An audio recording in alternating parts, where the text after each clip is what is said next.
There we go. All right, we're very privileged to be interviewing Dick Sette at his home in Sanibel Island, Florida. Hi, Dick. Hi, Harold. How are you? Good.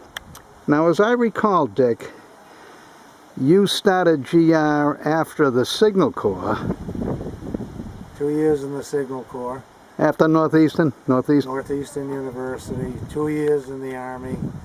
1964, I joined General. September. In Concord. In Concord, Mass. Doing what and for who? I started out working for Dick Frank, but then that was changed within a matter of weeks, and I went to work for Bob Fulks. The Bridge Group. I think so. I don't know if there was a bridge group, but he headed the group. Yeah. And I started working on the digital limit comparator, the scanner system, yeah, and the interprocessor buffer for the card punch. Oh, for God's sakes. Oh, yeah, this was, what do you mean, output out of one of the bridges or something, the punch card? It would take the data from any BCD formatted data, and it would put it in the serial format for the IBM card punch machine. Gotcha, gotcha. All right, so you're with Fulks. You were with Dick Frank and me. I was working for Dick Frank when you were there. Jim Skilling, yeah. Dave Nixon. Oh, a good bunch of guys. Yeah, so you went over, you joined the dark side over there. Henry Hall and Fulks and Ralph Anderson. But it was a good, Ralph at the time worked for Mac Holtze, yeah, Holtze had the industrial group. Yeah. Yeah. Yeah, yeah, yeah. And that was a dream come true, because just like you read about in all the 1950s and 60s, how an engineer joins a company and he gets an office. And, it was great. Downhill from there. Ivan Easton, so what Bob Soderman. Yeah, what'd you do after Fulks? No, I stayed with Fulks. Yeah. And I went on to the 1682 1 megahertz auto CG bridge. Yeah. And then I went on to CPO. Right, but before that, were you with Leong over there? Your Army buddy was Leong over there with Fulks? No. Bob, but he was there someplace, because you had been with him at Fort Monmouth. I think Bob Leong came into the Bolton plant. Okay. Because his background was high frequency antennas. Okay. Andrew Alford. All right. Okay. Those guys were out in Bolton then? I thought they were still in Concord. They weren't? No, he was in Bolton. Mackenzie and those guys. Tom Mackenzie, great people, just great people. Crazy John Zorzi, yeah. John Zorzi. Al Anderson. Gordon McCooch. Yeah. Oh yeah, just. All right, so you're at the CPO. Yeah. With me and Larry and Eddie Ellis, Naomi. Peter Jorans. Who was his secretary? The secretary was tall, good-looking. With the long legs. Was it Martha somebody? Yeah. Martha Cote? Martha Cote. What a memory. We never forget the... and she got replaced by a nice, pretty girl there, whoever replaced her. Yeah. Elaine, I think it was. Very good. Elaine. All right, you haven't lost it. Yeah. So we had a lot of fun. Right. Then Harold left, and I don't know where the hell. Harold went someplace, and you took over, didn't you? Harold went to VP of Engineering. Oh yeah, Fulks had gone. Fulks skipped. I took over. CPO. And then in a couple of years they said, gee, we'd like you to take over manufacturing also. Under Walt Hines, or? So, under Walt Hines, I became production manager, and I had Bill Tilley reporting to me for instruments, and Walter Ahern for systems. Okay. Just great people. Yeah, good crew. And we had a lot of fun. We made a lot of schedules. We shipped a lot of product.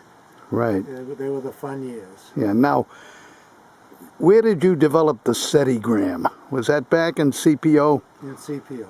the little yellow note that said, "Please prepare to attend the following meeting." I love those yellow pads. I know it. They were great. And I had excellent penmanship. Yes, you did. And probably the only one that came close to my penmanship was Jim Skilling. Yeah. But that was great. Those settigrams, they were wonderful. Be prepared to discuss your project. Yes. And we had a lot of good people. Gordon Atwood. Oh, yeah, who took over from you, right? That's right. Abaname was your engineering manager. Abaname and Richie Faubert. We had two for a while. Yeah. Both good people. Excellent people. Yeah. Abaname's still working, apparently. Where is he working? Still at Analogic, I gather. Oh, good for him. Right. But let's do Sette. Now, where did Sette go after that? I went out to semiconductor test. STI on the West Coast, Mill Peters. That's right. To help Brian Sear and his team. And things changed fast out there. Who gave you that assignment? You had been bad or something? What? Someone said they need Sette. Sette could help them out in manufacturing, but I went out there and I ran into 400 ECO in the process. I couldn't believe it. Yeah. And we started to ship to GR16, and I could talk all night about ST. Well, there was a lot of good people, but we had changed. We had the Magnificent Seven left us. Yeah. Within 6 or 7 months of my arriving there, Jim Healy and the boys, they went over and they formed their own company. Whatever the hell it was. Yeah. God, I forget the name. I know it. Yeah. But then you left there. I got a call from a recruiter, and they were looking for a VP of operations at Air Test Systems. Right. And they were in the burn-in and test. Ray Posadel. Yeah. And I took the job. Yeah. Best move you ever made. Well, it was a tough decision leaving Genred. Yeah. I left my wife, my beautiful wife. Yeah. She stayed at STI, and I went off to Menlo Park. Yeah. With Ray Posadel. Best thing that ever happened to you. And then you retired out of there after how many years? I was there about 11 years. Wow. And I retired out of there. Then he still used you. He'd call you up to, he had to move a plant or something. I went back to do the completion of some oven development. Okay. And I was working with oven suppliers on the East Coast, and they were on the West Coast. So he wouldn't let you retire. And then in 2006, they were introducing a new product into manufacturing, and they called me back out for that, and I'd fly out once a month in kind of a project management role to make sure that they were setting up all the tooling in-house and with the outside suppliers. It was a great company, and they're still in business. Had a lot of fun. Is he still calling you up? We talk to each other about every 4 or 5 months. That's great. Best thing ever happened to you. Wonderful. Yeah. Wonderful. But I missed the Art Winterhalters, the Hal McAleers, Leo Chamberlain. I mean, we had such a tremendous... You were also a bird watcher there at one time, weren't you? I was a bird watcher until other things happened in my life. Yeah. Oh, that's great. Yeah, we had a lot of fun. And now you're doing all right. A home in Falmouth, a home at Sanibel Island. We bought this piece of land in 1980 when I was still at Genred. Smart move. Yeah, it was the best one. Smart move. John, who was in marketing for Dick Rogers, what's his last name, Harold? Zapf. No. We'll go back to John. He was a marketing guy. His in-laws are the Reynolds, and they owned a couple of houses down from here. John Zaff was the guy that got me to rent his in-laws' place on the east end of the island, starting in 73 or 4. Yeah. And we came down every year after that. We loved Sanibel. Yeah. But it was the other John. He brought us into Gulf Pines, and when Paula saw Gulf Pines, she said, "We are not leaving until we buy a piece of property in Gulf Pines." So Great move. We got a real estate agent, and the next week, we were staying for 2 weeks at that time.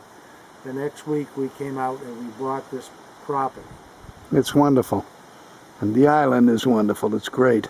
Oh, it's been tremendous. And in 1983, from California, we built the house. Wow. We Wow. were shipping by UPS, Yeah. prints back and forth, pictures back and forth, but we did it. Wonderful. And you lived happily ever That's after. right. And you know, the crew, the Tom Coughlin's, the Bob Owens, the Ralph Andersons, the Chuck Evans. All right. Okay, you know, I really miss those guys. I know I it. think that was a great group of people. You're right. You're right. Some are still around, and I'll distribute this to some of the boys, and you may. Dick Mortensen. Right. Okay. Right. All right, and we had a lot of fun. Good. All right, so that's it for the interviewee of the month, Richard F. Sette. What's the F stand for? Francis. Francis. Very good. Thanks, Dick. Thank you. Say goodbye to your friends. Oh, I have one more thing to say. Guess what? I got 2 emails this week. Yeah. One from Bob Stevens, who Oh, I haven't yeah. heard from in a long time. Yeah, LinkedIn or whatever. And Yeah. one from my former secretary, Carol Kluart. That sounds familiar. Carol Kluart, when I was heading up the System Center Yeah. and CPO, she was my secretary in the wing facing the pond. Yeah. Yeah. Yeah. Wow. Before engineering moved so many times I lost track of it. Right. But at any rate, I thought that was a coincidence. That's wonderful. Okay. All right. Say goodbye. Goodbye, and it's great talking to all of you.